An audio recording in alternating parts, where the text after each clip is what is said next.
Smooth na smooth at sabihin lang masikip. 15mm to 12mm.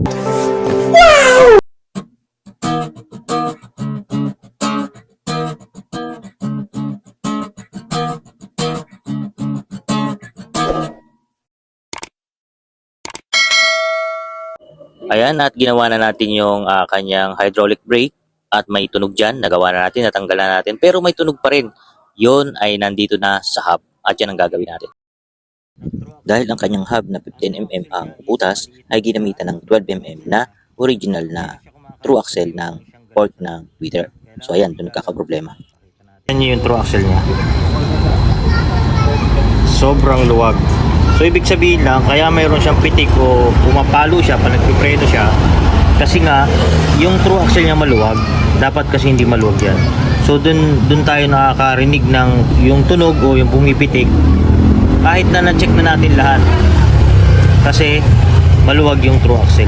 So dun yan gumagalaw. Kasi lang possible yan, talagang 100% dito lang gagaling yung tunog na yun. Ang main reason naman kaya nagamit niya yung hub kahit maluwag yung kanyang true axle kasi yan may banggaan yung kanyang tinidor. So doon nakatama yung hub and then inipit natin ng true axle so hindi nga siya gagalaw. Pero unsafe kasi pag nalubak ka dyan, possible na lumabsot yung hub mo doon sa fork at mabasag yung fork mo. So yan. Ito na rin yung nirereklamo ng ating bikers na tumutunog pag nagpipreno siya. Kasi nga maluwag yung true axle doon sa kanyang hub na pang true axle. Ngayon, para magamit natin yung hub na 15mm ang butas doon sa fork ng tweeter na ang true axle ay gagawa natin ng adapter or spacer sa loob para lumiit yung butas ng hub at yung 15mm ay maging 12mm. Ang gagawin natin dito, itong tube na hawak ko na aluminum ay puputulin natin ng pare-pares ang haba at pagpapatong-patungin natin nang maabot natin yung butas ng hub na 15mm at maging 12mm nang magamit niya doon sa true axle na pang tweeter ng size ay 12mm. Simulan na nating i-grinder. At ito na, at nag-grinder na tayo. Pinutol natin sa apat na pare-parehas ang haba yung ating tube and then kinat natin sa gilid para mag-expand siya at pagpapatong-patungin natin yung apat na yun para mahabol natin yung 15mm na maging 12mm ang butas. Medyo komplikado pero dapat ganyan talaga para ma-perfect natin yung 8mm na butas.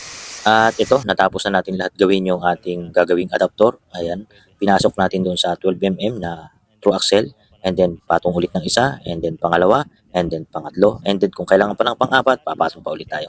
Pagkatapos yan at nailagay natin yan, tatanggalin natin yan sa true axle and then ipapasok na natin doon sa butas ng hub. Ito na yung ginawa natin at pinagpapatong-patong na natin isa-isa. Ayan, pinasok ko na yung una, ito yung pangalawa. Dapat kontra sila, yung cut nito sa likod at yung isa naman ay nasa kabila. Talikuran sila para mas matibay at intact siya talaga. Ayan, pasok natin. And then lagay pa ulit tayo ng isa hanggang sa siya'y kumapal at mamit natin yung 15mm na butas ng kanyang hub na true axle. At ito na, natapos na natin, naabot na natin yung kailangan nating kapal doon sa ating hub na 15mm para maging 12mm siya at magamit yung hub doon sa fork natin ng axle ay 12mm. So ayan, gumagawa tayo ng adapter dito kaya nakalagay sa true axle, uhugutin natin yan mamaya and then ililipat na natin doon sa hub na 15mm para pag naipasok natin yan, kakasya na at eksakto na yung 12mm na true axle na pang tweeter. Dahil nga dyan sa ating DIY, nagamit natin ang hub na ang butas ay 15mm, nagpwede sa tweeter na fork na ang true axle ay pang 12mm. So dyan sa bagay na yan, nakatipid siya ng 2,500 or 2,000 pesos. At ito na yung finished product natin. Ito na yung magiging adapter ng ating hub na 15mm magiging 12mm. Pasok natin. So ayan, walang magic yan Nakita nyo, smooth na smooth at eksakto-eksakto. Walang kahit buhok lang. Ayan, tutulak natin ng isang daliri, baka sabihin lang masikip. Ayan. Diba, ang tunog, nakita? Saktong-sakto. Ayan. So, nito kasi nga, hindi talaga pwede yung ang axle natin na true axle ay maluwag dun sa true axle ng hub. Kasi magkakaroon talaga ng friction o ingay. So, para maiwasan yon, gawa natin ang paraan. Kung wala tayong mabili, ayan wala namang problema, walang na-damage walang na-damage sa pyesa, nagdagdag lang tayo ng spacer. Ito yan.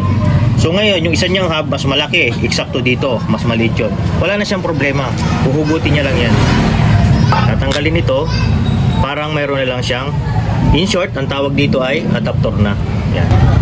So ito na yung ginawa natin, no? Tinanggal ko na sa axle yung ano natin. Ipapasok na natin dito sa hub as ang tungkulin niya na dito ay adapter na siya. Ito na ngayon, ilalagay na natin yung adapter natin dun sa loob ng hub na 15mm, ginawa natin 12mm. At itong true axle niya na original para sa kanyang tinidor na 12mm ang taba, compatible na ngayon yung hub dun sa kanyang true axle na 12mm. Ayan, ipinasok na natin yung ating adapter na para sa 15mm, ngayon 12mm na siya. Ikabit na natin ito dun sa ating tinidor at yan, nagawa na natin ng DIY or paraan para magamit ang hub niya na pang true axle pero ang butas ng hub niya ay 15mm. So hindi siya compatible doon sa fork na tweeter dahil ang fork na tweeter ang gamit na true axle ay 12mm. So ang ginawa natin dyan or DIY natin yung adapter para sa loob ng butas ng ating hub na 15mm. Pinaliit natin yung butas ng hub 15mm to 12mm. So naging compatible siya at nagamit natin doon sa port na pang Twitter. So ayan, maraming paraan, marami rin nating pwedeng magawa kung talagang ating pag-iisipan lang. Lahat naman ng bagay may solusyon yan. Kung tayo may gamit, marunong tayo mag-DIY, kayang-kaya yan. At kung hindi na kaya, talagang ganun lang.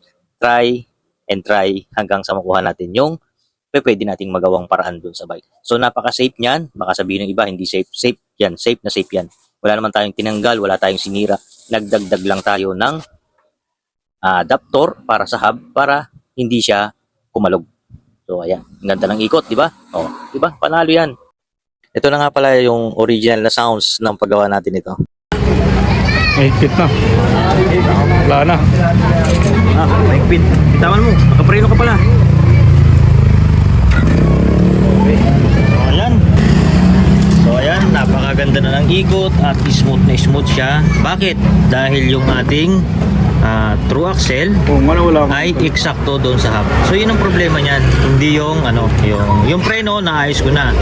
Itong tiningnan ko, itong hydraulic niya. So nung nagawa ko na yung issue, mayroon pa rin. At yun na nga, nung may tunog pa rin at nalaman ko na yung true axle ay maliit 12mm at yung hub niya ay 15mm, sabi ko doon ang gagaling ang tunog niyan dahil kapag nagpreno ka, mayroon niyang friction at gagalaw talaga yan sa loob kahit anong ipit mo dyan. So hindi talaga pwede.